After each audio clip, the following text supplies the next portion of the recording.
Today, we're looking at the K70 Rapidfire mechanical keyboard from Corsair. This keyboard is one of Corsair's most iconic keyboards they've ever made. This keyboard is legendary. So let's take a look at what makes this keyboard so great. Before we start, I should tell you that you can't really buy this keyboard anymore. It's been discontinued. So why am I making a video about it? Well, there's two main reasons. The first being that this exact model of keyboard was a huge success for Corsair. They have since created many more K70 keyboards after this one. They are riding the success of this model. And the other reason being that I own this keyboard, so why wouldn't I make a video about it? I love this keyboard. I want to talk about it. At a glance, you can see that this keyboard has an incredible aesthetic. It has a black aluminum faceplate and it's been brushed to look really nice. It also has a really nice weight to it, and it feels good to the touch. It also comes with a detachable wrist rest, and we'll take a closer look at it in just 1 minute, but I know that this is something that they've upgraded in the newer models also. As with any mechanical keyboard,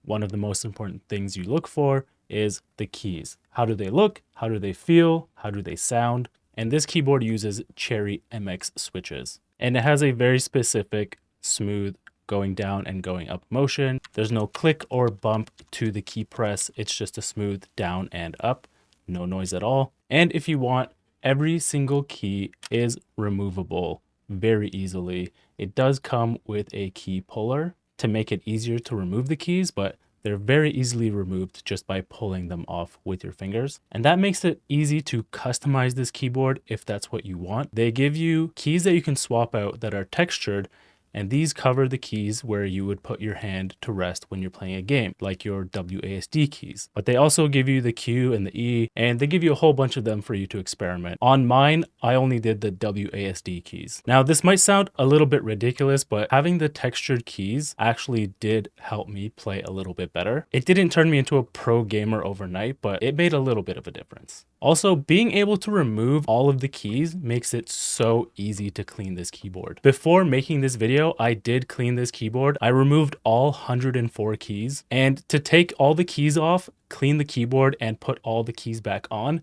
it took less than 25 minutes, and it looks brand new. On the back of the keyboard, it has a very simple backplate, not a lot of detail on it. It does have these 4 rubber bumpers to help you grip to your desk. There are these 2 little legs that go up, which allow you to put the keyboard at an incline, as well as 2 more legs at the bottom that allow the keyboard to sit raised about 1 inch above your desk, which looks a little bit silly on its own, but with the wrist rest, it does look pretty nice. The wrist rest is made with what feels like a durable plastic. On the surface, it has this textured grip pad, which feels like a thin layer of rubber. Some people would prefer a foam pad, but if this is all you've got, then it works really well. It has 2 of these 2-pronged connectors, which look like they could break really easily, but they are a really hard plastic, and I've never felt like they would break. I think in the newer model, these are actually a magnetic clip, so I think some people may have had issues with this. There are also 3 more rubber grips on the bottom of the wrist rest. It's always nice to have extra grip. At the top of the keyboard, you'll notice 2 attachments. One is a USB slot, and the other is a switch that says 1248 BIOS.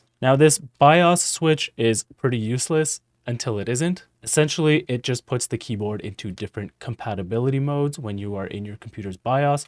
If it's not recognizing the keyboard, you can switch to the different modes until you hit the one that is compatible. But the USB slot is a pretty unique addition to this keyboard. This keyboard has 2 USB inputs. One is for the keyboard and one is for that USB slot. So it's basically a USB extender. Now, if we were doing a pros and cons list, this might make it onto the cons list, the fact that it takes 2 USB slots. But the reality is that you don't have to use both USBs.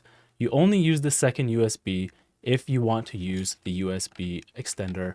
You can get away with using just the keyboard plug. As for these USB plugs and the cable, this is one of the nicest cables I've ever seen on a keyboard. The attachment at the very end feels really strong and durable, and it even has little indicators etched onto the USB to let you know which one is for the keyboard and which one is for the USB. About 1 foot down, it has this splitter for separating the 2 USB connections, and then it turns into one long braided cable that feeds into the actual keyboard. The media controls have all the buttons you would want. The volume changer is this small metal wheel that's textured, and it has a mute unmute button to the left of it. I'm a huge fan of these horizontal metal scroll wheels. It makes any keyboard look and feel nice. It also has a brightness button that you can press to increase the brightness or turn off the lights altogether. Now, this keyboard model in particular only comes in red lighting. In the newer models, it is full RGB. And everything that you want to customize is done through the iCUE software